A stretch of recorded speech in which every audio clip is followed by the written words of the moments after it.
Hoyo guys, madia ndadzoka zvakare. Nhasi ndakuigirai mufisi munyuwani, the zimudhanzo upcoming artist Tflesh. Tflesh wagwana mudaro ndiripo mudamda sei bo zvokuti ari sei kumaworks? Aiwa bo zvoti tu ungakwanisa here kutaurira mafanzi kuti zita rako ndiwe ani, are you married or not? Plus muri kuzvikwanisa sei panhau yemangoma?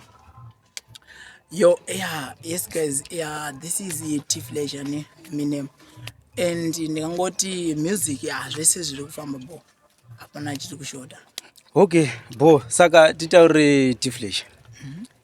Panhau dzemangoma idzi ndiani akakuinspire kana kuti ndiani waunoti uyu mudhara uyu pamangoma akaita kuti unzwe uno kuti pamangoma ndoda kutopinda apo and akazoita kuti ukwanise kudiscover your career? Yes guys, ndingangoti pamusic pama-artist aripo zvaizvezvi. Kuna Jam Master, kuna Culture Love, ndo ma-artist andobvuma kuti and ndiwo akandi-inspire. Hapana kana vamwe ndingazowana futi kunze kwatwivava. Ndo vakakupinza mugame? Ndo vakandipinza ndokubva walaika manje ukati apa ndinokwana apa. Saka unoda here kumbobayirako one song yaunoti iyi ndakarema pa ndakapisa apa, chimbovaisira one chete? Ndoziva kuti dziripo dzakawanda, but for now chingowaimbira one timbo.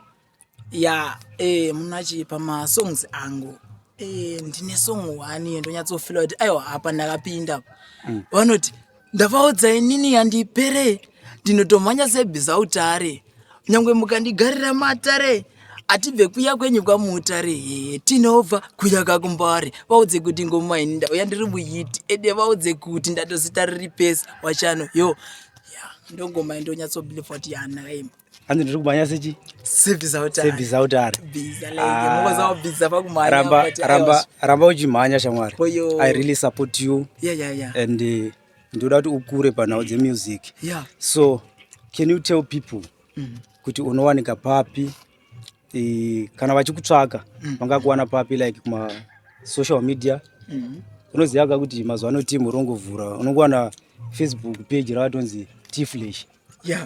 Saka iwe chivaudza rako straight kuti page rako nderipi, unobatika papi, WhatsApp number, Facebook page, Facebook name, and then YouTube channel kana iripo, so something like that. Guys, kune vaiva kunditsvaga ku YouTube Tflesh ndini official, TikTok Tflesh ndini official, like Facebook Tflesh official music. Munondiwana pane ka different like zvakazongoitika ipo, but Tflesh official music munondiwana ipapo ku Facebook. Asi izvezve YouTube Tflesh ndini official, TikTok Tflesh ndini official munondiwana pane yakadzi Tflesh ndini official. Saka mazvinzwa muga guys, musatambura kana muchida kubata mukomana. So masongs ako ose aripo here paYouTube? Ndingangoti masong aripo, but mamwe haapo zvawo.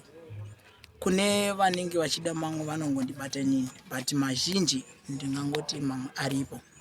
Saka kanda madigits like kune vanenge vachida kunditsvaga pangava pa WhatsApp number 061 732 4179 ndo number dzemunogona kunditsvaga nadzo pa WhatsApp.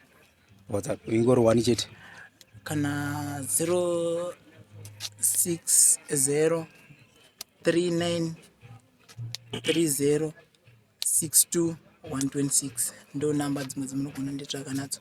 Alright, which means after this video ndinofanira kuti ndinyore phone number and everything, and like mapage ako Tflesh ndini, Tflesh official music. Alright, so Tflesh udza mafanzi kuti ike zvino vari kutarisira chi, uri kuwagadzirira chi? Guys, Tflesh takupinda muDecember, chii chauri kuvagadzirira kuti vakwanisa kuzojamba maspika? Waiziya? Hoyo guys, ndingangoti Tflesh apere zvaiko zvino. Ndichiri kutopinda kwete kuti kupera, ndiri kutopinda. Saka nyaya iripo ndekuti pane masongs ari kutouya zvakatonyanyisa ende masong aya muchatojamba ndoziya. Like kune mapiano rhythm rikuya, mapiano beat, sorry, vamwe vanoti beat and sorry, mapiano riri kutouya zvekutodaro. I think muchajamba December. Oro endi futi ndangoti pane imwe song iri kuuya, I think yo munotofara chete guys. Saka zvaiko zvino hamperi guys. Hoyo saka kuseri guys pari kungozvinzwira moga, muri kugadzirwa zvinhu zvinotapira zvinonaka. Saka musakanganwa kuenda ku Tflesh ndini official pa YouTube, then go and subscribe, like and share his music guys. You enjoy this. Sumudzirai my young artist akwanise kusumuka nditi ndipo panetarisiro saka bo. Oyo guys, nongoti mungoramba makangosapota maizia, pasina imi hapana kwendingaenda. Saka mungo ndisimudzirawo like kunyanya ku YouTube, mungo nyanya kutambirawo ku guys kuti tiwane mafans nezvese kutirambe tichikubikira tichikuitirai pane zvakawanda. Oyo so ungakwanisa here kusiya word kuma young artist, like ungakwanisa kuva inspire ne something kuti guys pa music pakamira so.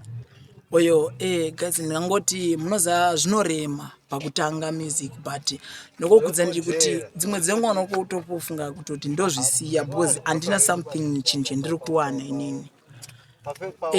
Asi unozotongoshinga uitongoti ndozvitoripo ende ndobasa randakachuza mulife.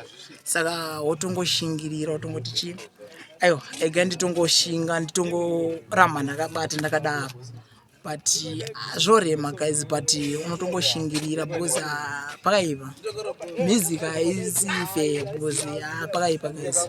Ndotombogaya kutombozvisiya kutoti aiwa zvinhu zviri guys ndiri kupedza mahara, ndiri kupinda mustudio ndichitopedza mari, but no, zvinotongoita chete. But vakawanda maartist anotondisimudzirawo like itondoudza kuti Tflesh ramba wakadaro tongoshingirira because ndo zvazvinoita. But zvisinei guys, ndo zvinowanika muzimudhanzo kana uri upcoming like